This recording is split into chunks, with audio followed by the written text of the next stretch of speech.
All right, here I am, day 100. Watching a movie, any movie, 100 days in a row, takes a lot of better work. I would say the hardest part is trying to find time to fit it in your daily schedule. And when you have a lot going on, from work to coaching to so many different other hobbies, including running a YouTube channel and etc., and life, taking care of family and kids, it is very hard to find a 2-hour window when you only have so much time. So I say that's the hardest part. The movie itself, why would I have chosen Raya and the Lost Dragon? For number one reason, it had to be a family movie. It was something to where, you know, with my kids, our channel, it's something I said, hey, what's something I can promote, go through, watch. I'd seen it only a few times. That's good. You don't want to go watch one of my all-time, our family favorite movie is The Croods. I've probably seen that at least 30 plus, maybe 50 times already in general. Saw it a handful of times in theater. So why Raya? It was a movie that I had kind of forgotten about, and we just watched it for like maybe the third or fourth time ever. And I go, man, I really like this movie. Other great Disney ones such as Turning Red, Encanto, even Tangled, some of the older ones. I love all those, okay? Like I said, our family, big on Disney, DreamWorks, Pixar, all of them. And all of them I've seen a bunch, or it couldn't, I just thought, when this streak started, I said, it can't be a musical. I cannot go through hearing the songs from all those musical movies, Frozen, any of those, 100 times. So much. It would probably drive you nuts. The thing that's special about Raya is that it's not a musical. It's not a musical. So it's a movie where you're not going to watch it so many times and continue to hear those tunes and songs that drive you absolutely nuts. So that was a huge bonus. As I got through the movie and 5 times, 20 times, 30 times, even as I reached probably 40 days in a row watching this movie, I've yet to get sick of it. I've actually grown fonder of certain characters. Sisu, Raya, Boone, he's absolutely, Captain Boone's one of my favorites. And as you go through the movie, it has that almost as The Wizard of Oz, which is a classic, right? One of my all-time favorites. The Wizard of Oz, how as they went on, you picked up the Scarecrow, then the Tin Man, then the Lion, these groups, and then they form this alliance. And that's the same thing you get here. Captain Boone, then they pick up Noi, and the 3 Ungies with that if you actually watch them and you've seen enough, they are almost identical to the penguins of Madagascar. Another thing that I love, DreamWorks, Madagascar. The penguins are hilarious. They do everything the penguins do. They work as a unit. They just don't verbally speak. It's everything with noises and head nods.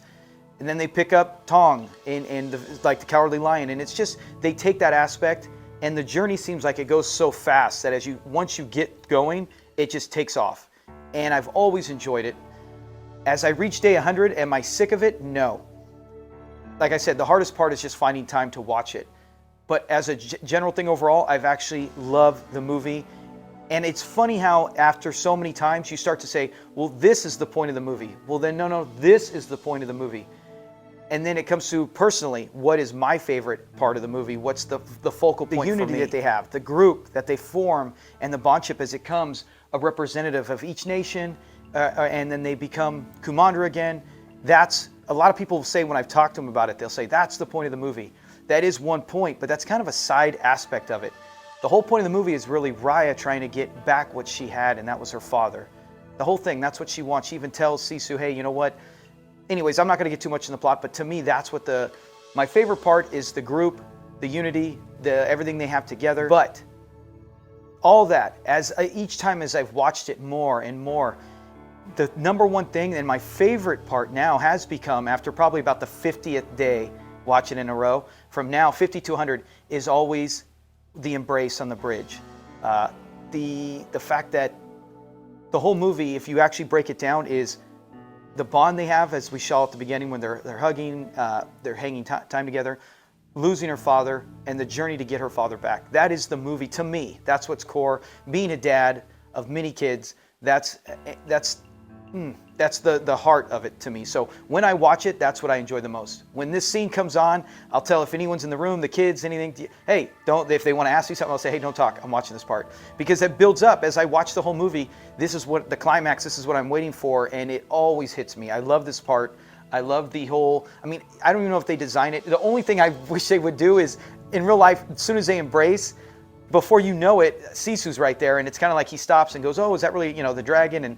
And I would be like, "Can you give me 5 minutes, Sisu? I've waited 6 years for this opportunity to get back with my father, and you guys can all chill for a few minutes. Let me get a little bit of time with him." That would be the only thing that I would have changed about it. But I know it's a movie, and you got to get through it. Still love it.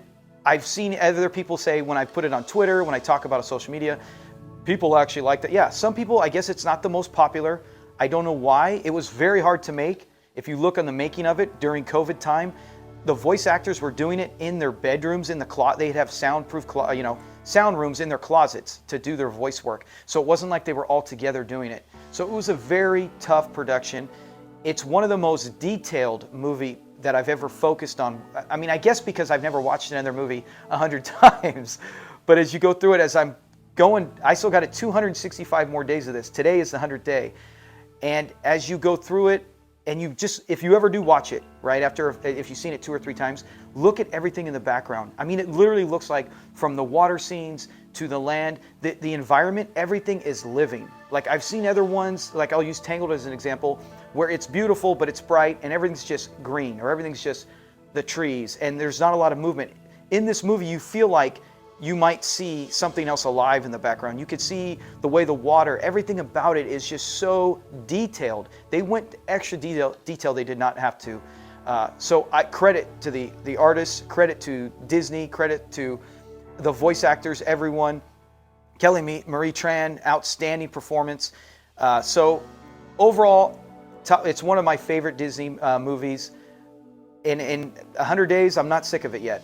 So if you have not seen it, go watch it. You will love it. If you have seen it, give it a second or third watch. And if you don't like it, 100% respect your opinion. But maybe I look too deep into things, and I really do appreciate everything all the work they put in this movie. So I'm at 100. Daily I go on Twitter and I post whatever day it is. And then every once in a while on YouTube, like I said, I've only done a few. I'll post just a video to let you guys know what I'm thinking, what I'm going through. With this, I've had some people say, well, why this movie, or why even do it? It's just something that just reached out, came in, and I said, hey, you know what? I'm going to go for a Guinness World Book of Record. Let's try to be the most, and as far as I know, there's nothing, I'm already at it. There is no record for watching this movie this many days in a row. But I'm going for 1 year, 365 days, regardless of what Guinness ever says. It is a personal record that I set. You're not going to quit 100 days in. It's been tough, but like I said, not quitting, and I'm enjoying it. We'll see what it's like 200 days in. Yeah, that's my thoughts. And the last thing is, guys, continue to follow along. Either follow us on Twitter at DSCN99, DSCN99 at Twitter, or just stay on our YouTube channel, like, subscribe, and keep up with everything Raya and 365. Have a good day, guys. Talk to you later. Peace.